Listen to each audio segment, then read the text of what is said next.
What's up, y'all? It's Jay here, and welcome back to my channel. I hope everybody is doing well. It's been about a week since I've posted some content.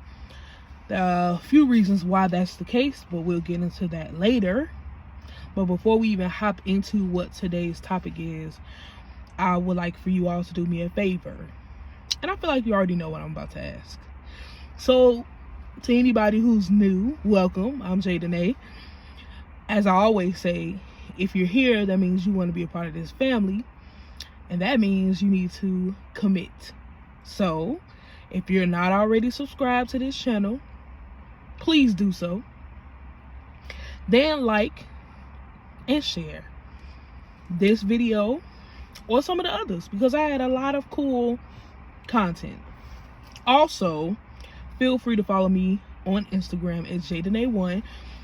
I'll put my Instagram handle right here, and then I'll follow you back.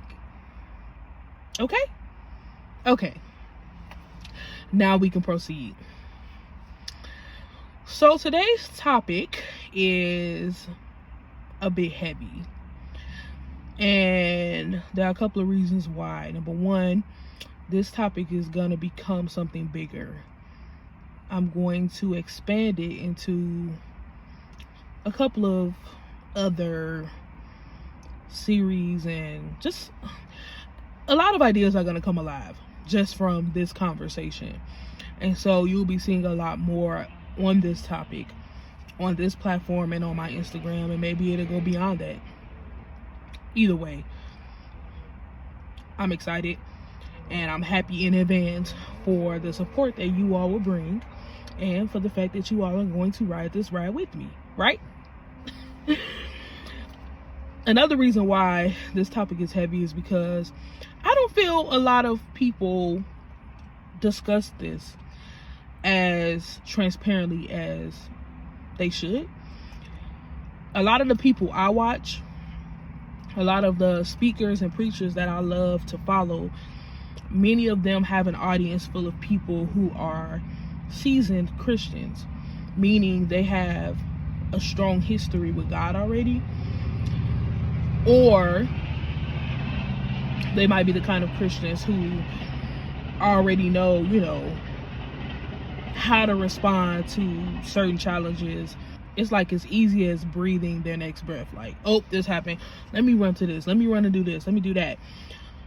I believe, on the other hand, that my audience is full of people who are either baby Christians, they're curious about who Jesus Christ is, or they have a lot of questions and doubts. I was a person who was on the fence for a long time regarding whether or not I wanted to, follow Christ. I didn't know I was on the fence for real until my pastor prophesied to me and was just like, you need to make a decision. And that moment helped me realize that I had been swaying. Sometimes I wanted to live for myself. Other times I wanted to seek God out and try to live for him. Obviously, I made my decision. Have you? No. But yeah, I made my decision to submit to God on Easter Sunday of 2016 while I was away at school. It was a beautiful day. I already knew that it was going to happen because God told me that it was time to make a decision. From that point on, things just took off, especially spiritually. I learned about my call, both to ministry and to the marketplace. I learned about spiritual activity, supernatural activity, getting revelation from God, even revelation from the enemy. Not even revelation, just the enemy trying to taunt and trick people. Like, I learned a lot of what I didn't know or understand prior to exploring more godly things, exploring more of the Bible, and sitting under sound teaching.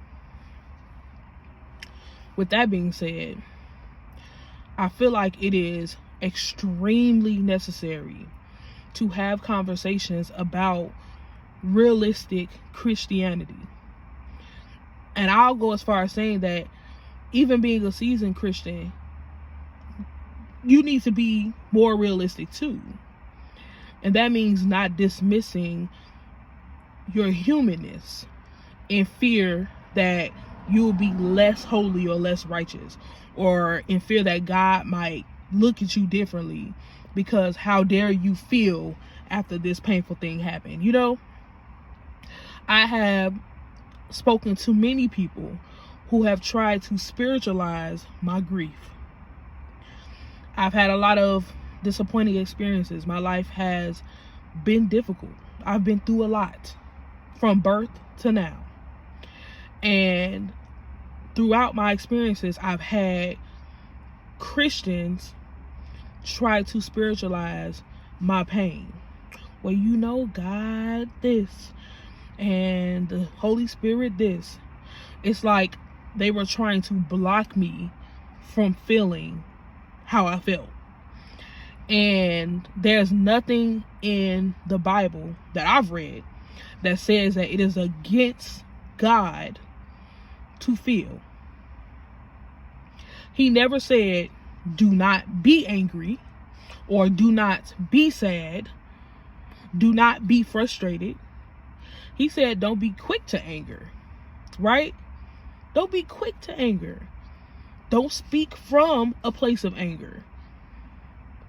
There's even a scripture that says he's near the brokenhearted. I don't see anything in there that says don't be brokenhearted.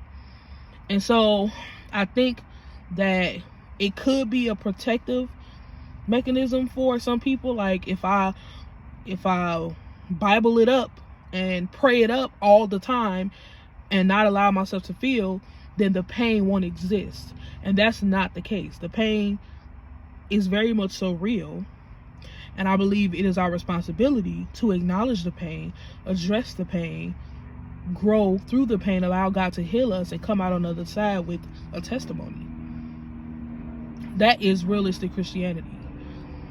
My experience with realistic Christianity is it's loaded with disappointing moments that I had to make peace with.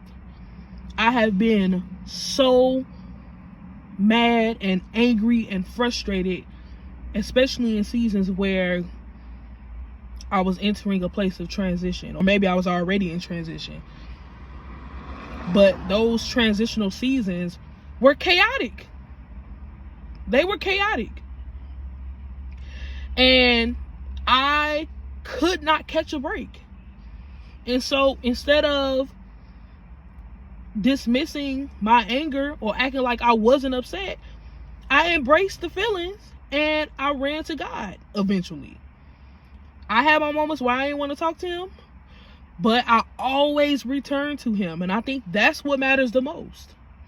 Even this past season, or this current season, as you all know, my car got hit either last week or the week before last. I got rejected when I applied for an apartment. Now, if you don't know by now, you know, I've been like sleeping on people's couches, whatever. And so I decided to apply for an apartment because I need space. I need my own space. I need peace. I need something to call my own. I need some place to work. It's a lot. But I got rejected, right? Right after I got hit. Then this week, I thought things were finally turning around because I've been praying so hard for a new job, for a better job with better pay, with an opportunity for me to be a creative director, for me to be a brand manager, for me to do the things that I studied for, you know? And I've been applying since 2019, probably maybe October of 2019. And so I thought that today was going to be the day that I would receive an email saying that I earned the job I interviewed for. Well, come to find out, the interviewer was a scammer. God told me to check out LinkedIn and go to the company's page, and they had just posted something on fraudulent interviews and fraudulent job offers. Thankfully, I didn't get too far in the process where, you know, the scammer could have gotten my account information and all of that. I didn't get that far, but I got far enough for me to be disappointed to read that it was fake, because I was excited. You know, I had finally gotten to a place of hopefulness, because I was down in the dumps for a while. So I finally got into a place of hopefulness, thinking that things had turned around for me, that, you know, things will finally be a bit easier and smoother for me for once. But that wasn't the case. I mean, the job was perfect too, but it wasn't the case. It wasn't the case.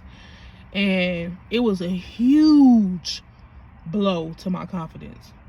A huge blow to the hope I had built up. I mean, seriously, built up.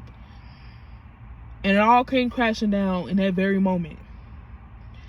And, you know, I was faced with the realization that I gotta go back to square one. I gotta keep applying. I have to keep trying to build my own. I have to keep going to this job that I hate. And I have to come to terms with the fact that I actually do hate my job. And so all of those reflections just like overwhelmed me in the moment. And I spent my entire day in tears today. I just cried and cried and cried and cried. I didn't even try to make sense of anything. I didn't try to reason with nothing. I didn't try to rationalize my pain or spiritualize my pain. I just cried in God's presence, and I voiced my frustrations, and I questioned him. Like, what was the point of letting me get that far? Why is this happening to me? Why did I get 2 steps forward to get knocked back 25 steps? What am I supposed to be learning? What are you saying to me? You know, I don't know who wrote the rule that you can't question God. I guess that was another religious declaration. But to me, I had to be realistic today and have that hard conversation with myself and with God.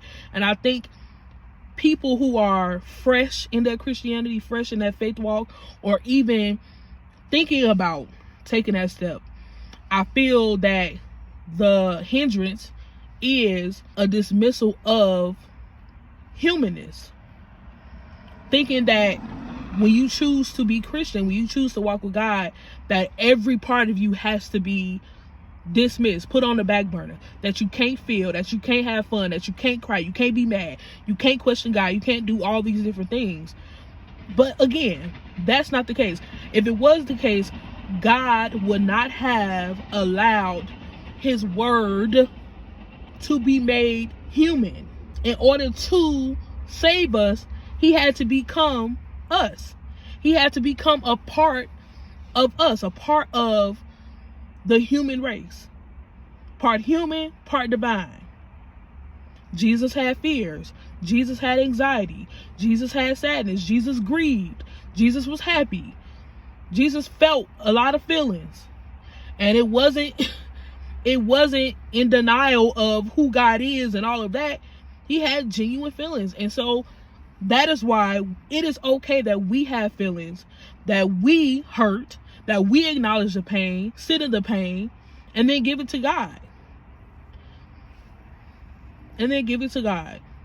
And to not allow the enemy to trick us into thinking that we're wasting our time by believing in God. Because one of the enemy's tactics is ensuring that we're hopeless.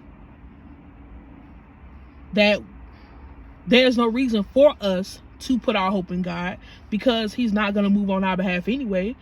That we should be the ones making things happen instead of trusting in him. That is what the enemy wants for us. And we feed into that when we try to hold on to our feelings instead of allowing God to have them. When we try to deal with stuff on our own and not include him in our processes. That is realistic Christianity, being real with God. Yes, I love your word, I love your will, but as you can see, I am not okay. And I know you moving at a certain pace because your timing matters and you want to be intentional about what doors you open and what you allow to happen. But I'm hurting and I need to see that I'm doing something right. I need to see your hand somewhere. I need to see your favor. I need to experience that compassion and that sovereignty that people preach about. I need to see it because I feel like I haven't seen it. And if I missed any of it, please highlight where it was or where it is, because I'm struggling. That's realistic Christianity. It's not about praying heaven down for everybody else and their mama. It's not about showing up to church every time you're sad or when you're frustrated. It's not about, oh, I ate today even though I was fasting. It's not about that. It's about how real are you with God? How real are you about your process? Are you being genuine with him? Are you letting him be your father? Are you letting him be your counselor? Are you? Because if you're not, then you're wasting that commitment you made when you chose to get saved. Making that commitment means you're deciding to walk with him daily. That does not only mean that you are obeying him. That also means that you are being vulnerable with him. And you're letting him see you in your most rawest state. And then you're giving him the authority to take control in those moments and moving forward. So realistic Christianity, honestly, is where it's at. Because Christianity is hard. Submission is hard. I have had many frustrating moments. Many times where I looked at the darkness and thought that it may be easier to walk in the darkness, because darkness tries to pose as light. And it does so by demonstrating how many rebellious people are enjoying their lives. And obviously, enjoyment is more important than wholeness and righteousness. That is what the enemy tries to tell you. That is what he tries to convince you. That it is better to have fun and feed your flesh than it is to feed righteousness, to walk by the Spirit and live by the Spirit, to choose holiness. But in reality, there is torment in allowing your soul to be damaged day by day because you want to feed your flesh. I would much rather be challenged in life than to be tormented. Because honestly, just being real, if you're in God's will and you're suffering or you're experiencing struggles, more of that is for the sake of you being processed, you being matured, you being stretched, and becoming who you're meant to be for what you're called to do. It is not torment. It is your process. So let's be real in our Christianity. Let's be real about it. Let's have more conversations about why sometimes we don't want to be Christian anymore. But also realizing that regardless of what we face and experience, that doesn't change who God is. He never casts a shifting shadow, meaning he doesn't change. Whether or not my car would have gotten hit, it wouldn't change how sovereign he is, how kind he is, how compassionate he is, the fact that he is faithful. Me getting rejected by jobs and apartments and all of that, people, it doesn't change that he's my friend, that he's loyal, that he's a father. The natural doesn't dictate God's identity. The natural doesn't dictate who God is.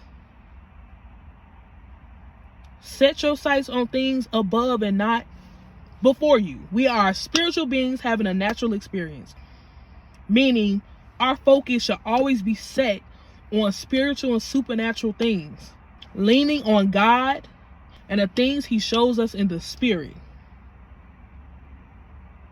and asking for wisdom to navigate through the natural. That's what our lives should be about. That's what our lives should be about. So let's get back to being real. Let's get back to being real. We are Christians, but we are also humans. So let's talk about how hard it is, and then make peace with where God has us, and trust that because he is who he is, that he will make things work together for our good.